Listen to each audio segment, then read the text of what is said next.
Greetings, Trade Federation. Migoy here, back with another unboxing video of the Magic the Gathering Core Set 2020 Planeswalker decks. Today we're going to look at the mono blue Mu Yanling Planeswalker deck. Mu Yanling Celestial Wind. This is, like I said, mono blue deck featuring one of the newer Planeswalkers introduced in the World Series dual decks. She didn't make an appearance anywhere outside of that. This is her first standard appearance, well, outside of standard China. But let's check it out. Let's see. She's part of the Core Set 2020, and well, this is her second iteration as a Planeswalker for that set. Let's take a look. Mu Yanling Celestial Wind. Mu Yanling relies on her quick wits and elemental magic to travel safely through strange and dangerous worlds. Disrupt your opponents with spells as your creatures fly over their defenses. You get a deck box, you get a 60-card deck, you get one Core Set 2020 15-card booster pack, strategy insert, and 2 reference cards. Alright. I failed to mention this in the other unboxing videos, but we're in the Philippines. This is an Asian release, and sadly, these do not come with codes for Magic the Gathering Arena. That's a strange rule we have here, but it blows. But anyway, let's get on with the deck unboxing. Get out of here, box. Mu Yanling Celestial Wind comes in just a box. Let's hopefully get her out. Oh, that was easy. Nice, nice, nice, nice. No damage on the card. Ooh, this looks really. The foiling on these are really good. All right. So she is a loyalty for 4 blue, which appears to be the normal trend for these Planeswalkers. 6 mana. The double blue doesn't matter because it's a mono blue deck, so that's fine. So she comes with a fat 5 loyalty. Her +1 is until your next turn, up to 1 target creature until your next turn. So for the turn you activate it and your opponent's turn, that creature will get -5, -0. Essentially, for the most part, leaving it as a non-threat. But alright, her -3 is return up to 2 creatures to their owner's hand. So it could be 2 creatures your opponents control, 2 creatures you control, or a creature they control and one of the creatures you control. Like, let's say if they have any enter the battlefield triggers or recast triggers, that could be beneficial for you. Her -7 is creatures you control with flying get +5/+5 until end of turn. So not the most devastating of ultimates. It seems to be very specific, and usually though, when Planeswalkers have an ultimate, it's usually 3 turns of increasing their loyalty, and then you're able to pop it. This one though, comes only at 7, so you need only to plus her twice, and next turn, then you can do her ultimate. But it is pretty specific, though it should end a game or 2, usually, if you're lucky enough to get that off. Let's put her to the side and see what the deck is all about. Let's go. You get your deck, you got booster pack, you get your insert. Cardboard box goes here. Hey, before you play, check this out. You get a bit of backstory for Mu Yanling Celestial Wind. Alright, what does it say? Her search for her beloved mentor has taken her across many worlds, having lost her family as a child. Whoa. She's determined to do whatever it takes to save the people she loves. Her powerful storm magic keeps her safe in her travels, while her mischievous wisdom helps her make friends wherever she goes. Alright, reading's hard, sorry. This deck tells you what pretty much happens with the creatures here. So you get +1/+1 counters. You have flash and you have flying. Those are the mechanics in the deck featured. And as with all play guides, they tell you to play with the deck first. So you see what you can replace, what can you upgrade before opening this and potentially getting something that could help upgrade your deck. But nobody ever does that. People usually open packs first, but we're gonna do that last. Let's check out what the deck actually is first. Unwrapping the pull tabs, freeing the deck from its plastic prison. 5 rares up front. We got Dungeon Geist, 3/3 Flying Spirit for 4 mana, 2 blue. Flying. When Dungeon Geist enters the battlefield, tap target creature and opponent's controls. That creature cannot untap during its controller's untap step for as long as you control Dungeon Geist. So it's like Claustrophobia or Waterknot, but on a Flying Spirit 3/3, which is pretty good. I believe this is a reprint. I don't know what set. But that art is pretty good, and I dig this rare. It's messed me up a few times in Arena. Alright, on with the tutor cards. We get Yanling's Harbinger, sorry. Sorry Manok, but in blue.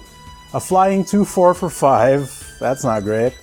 When Yanling's Harbinger enters the battlefield, you may search your library or graveyard for a card named Mu Yanling Celestial Wind. Reveal it, add it to your hand, and if you search your library, shuffle it. So, each Planeswalker deck comes with 2 versions of tutor cards. Most of them in this particular set seems to be on a creature.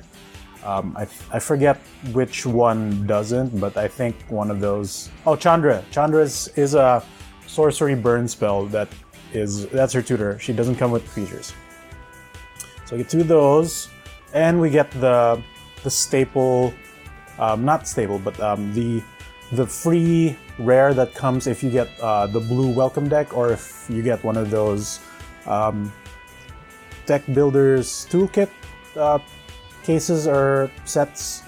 This is the blue rare that comes with it. The Riddlemaster Sphinx, 4 blue, a 5/5 flying Sphinx. When it enters the battlefield, you may return target creature an opponent controls to its owner's hand. That's not too bad. Actually, I'd say you can totally keep that in this deck. Alright. So we have Air Elemental. How many of those do we get? We get 1, 2. We just get 2? I think we just get 2. Alright. Yep, we just get 2. Oh, these are the reference cards. Put those aside. We get 2 copies of Air Elemental, a 4/4 flying elemental for 5. That's all it is. It's a reprint of the Ixalan version of Air Elemental. That's actually not too bad. Let's put that to the side. We get a non-flyer, which isn't good for the deck's theme of flyers, but it does do what blue wants to do, which is you tempo and control your opponent until you build your board and then overwhelm them. So Frostlinks is a 2/2 elemental cat for 3. When it enters the battlefield, tap target creature an opponent controls. That creature doesn't untap during its next untap step. So for a turn, you get to lock down one of your opponent's creatures and prevents it from blocking or attacking. How many do we get? We get 3. We get 2 Frostlinks. We get...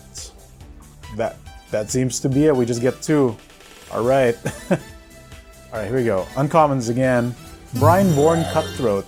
A Merfolk Pirate 2/1 for 2 with Flash. Whenever you cast a spell during an opponent's turn, put a +1/+1 counter on Brineborn Cutthroat. So, usually blue tends to play a lot of instants on their opponent's turns, so you can flash this in, and then when you play like some of the, like say here, an uncommon, a common instant for 1 unsummon. If you cast that on your opponent's turn, you can make this larger. So how many do you get? You get 3? I think that should be it, right? You get 3, right? There you go. I'm noticing that there's not as many sets in this deck as there are with the previous decks, but that doesn't mean it's bad. Alright, let's see. Cloudkin Seer. I'm not happy that there's no set of this. Alright, so for 3 mana, 2 and a blue, you get a 2/1 flying elemental wizard that when it enters the battlefield, draw a card. So that's a flyer that can benefit off Mu Yanling's ultimate. It does what you want, which is to draw a card, and it's not a good body, but it's not a bad body. A 2/1 can still trade with something, though it'll die, of course, but it's one of the more expendable creatures that you don't mind throwing into the fray as a blocker. Here's the good stuff that I'm not happy only comes with 3 copies of. Spectral Sailor, a 1/1 flying spirit pirate with Flash. So that's pretty good stats. A 1/1 for 1 with 2 abilities. With an ability with evasion, which is flying, and 2 abilities, Flash, and for 3 and a blue, draw a card. So mid-game, this is good. This is also a flying body that can benefit off all the things in this deck. Shame that it only comes with 3. But here's where the flying value comes in. Warden of Evo's Isle. It's a 2/2 for 3, flying, with an ability that says creatures with flying cost 1 colorless mana less to cast. So you can make, it comes with 3, so if you have like 1 or 2 of these, you can make your flying spells cost cheaper, like your Air Elementals, your Riddlemaster Sphinx, even your Cloudkin Seers. your Dungeon Geists. Not Spectral Sailor because it requires blue, but again, I'm not happy that it only comes with 3 copies of these. You could have cut something from that. And here, usually, well, at least for some of the decks, the unique common that, well, I don't know if all of them come with unique commons, but the unique card that comes with this deck is Celestial Messenger. For 4 mana, it's a 3/2 flash flying, and whenever, as long as you control a Yanling Planeswalker, Celestial Messenger gets +1/+1, making it a 4/3 for 4 with flash, I guess. This isn't that great because you only have like 3 instances to getting this out, like casting her herself, using the 2 tutor cards to bring her out. And I mean, Flash is alright, but this deck seems to not benefit as much from Flash. Like you have the Brineborn Cutthroats, you have the Spectral Sailor, then you have these. But nothing else has Flash in this deck, so I don't know. It's not one of my favorite 4-ofs. Alright, here's the other unique card, the uncommon. We got Waterkin Shaman. An Elemental Shaman, 2/1 for 2, that's not bad. And whenever a creature with flying enters the battlefield under your control, Waterkin Shaman gets +1/+1 until end of turn. Shame it's not something like Brineborn Cutthroat where it's a +1/+1 counter. I think that would have made these amazing. Instead, we get a temporary buff. And it doesn't even have flying, which is a shame. But alright, let's see. I think we have 25 lands as per usual. Let's put these to the side. You can easily replace one of them for another spell, maybe a 4th copy of any of these. But onto our non-creature spells. We got 4 copies of Unsummon. For 1 blue at instant speed, return target creature to its owner's hand. So it could be something you control, something that your opponents control. You can use it to get rid of a problem for like a turn. You can also do it to save one of your creatures in case, you know, they're gonna die to removal. And only 3 copies of Winged Words. Sorcery for 3.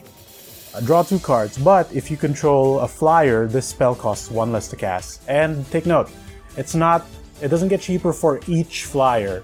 It only gets cheaper if you control a creature with flying. So you can't cheat this way and make it cost 1 blue.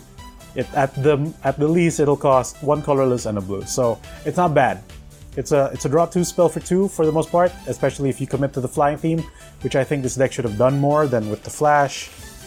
But hey, again, it's not a bad common spell. All right. I'd say for like the easy upgrade, you could just commit to the flying theme, take out some of the flash bits like Brineborn Cutthroat, I guess, get a 4th copy of almost everything. You could probably keep the Frost Links as a good tempo piece, or maybe you can cut them out too. That's not too bad. But definitely commit to the 4 copies of. I'll do a budget upgrade for this deck, as with the others. We'll see. Let's see what happens with this. All right. But for now, we shall open the booster pack that comes with the deck. Let's put this to the side. Alright, come on, Papa Soren. Let's see, you don't even come with a Yanling booster pack, huh? Alright, there we go. Ooh, chunky wrapping. I think, oh no, it's not damaged. Alright, upside down. Ooh. We get your reference card, 1 reference card. We get a soldier token. Let's move that to the side. Oof, bam! To the commons we go. We get a Soul Mender, not Member. Feral Invocation. Soul Salvage. Hey, Metropolis Sprite, a flying 2/1 for 2 with a pump ability. That's actually pretty good. Murder. Pacifism. Ferocious Doggo Pop. Destructive Digger. Hey, another Winged Words, that's perfect. Noxious Grass, I am keeping this. Ancestral Blade for the second uncommon. Third uncommon is a Thrashing Dinosaur Man, and the rare is Glinthorn Buccaneer. Oh, and we got a foiled Scorch Spitter. That's great. This can go in the Chandra decks. And the Thornwood Falls. All right. that's gonna be it for the Mu Yanling Celestial Wind. If you liked the video, give us a thumbs up. If you didn't, give us a thumbs down. We appreciate you hanging around, whether you like the video or not. We're gonna do, like I said, we're gonna do a quick upgrade video for this. I don't think it's that hard to do, especially if you're starting out with Magic, and we'll be picking cards from within its standard block. So that's gonna be Guilds of Ravnica onwards to Core 2020. So that in case rotation comes, they all go away at the same time, and you won't have any problems with that. Alright. But again, thanks for checking out the video. Rate, comment, subscribe, do the YouTube thingamabobbles. If you like what we do, check out our Facebook, our Twitters at facebook.com/goodtradesbrigade or twitter.com/gtbrigade.